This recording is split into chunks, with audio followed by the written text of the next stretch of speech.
Good day and welcome again to under8downloads.com software preview, and this is Chris, and today we're going to continue to talk about the Mercedes G-Class screensaver.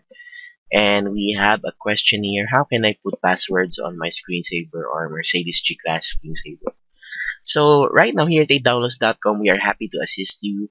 And of course, this one depends on what operating system of Windows are you using. If you're using Windows XP, Vista, or Windows 7. With Vista and 7, you have the same procedure, but with Windows XP, you have the display mode, which you can just right click on your desktop and, of course, proceed with the screensaver. Now, this time with Windows Vista and Windows 7, it's different because of the graphic user interface has changed. So if you are in your Windows 7 or Windows Vista desktop, just right click on it, go to the personalize section,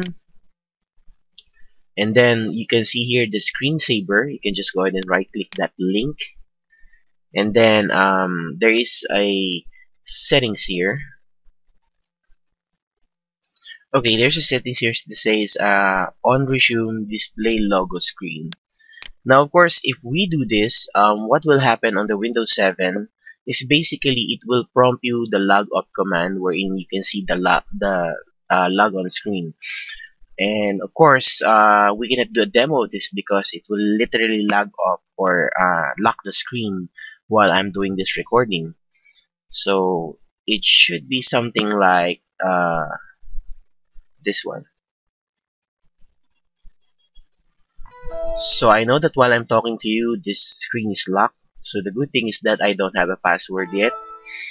So that's what will happen. So let's do a preview of what will happen.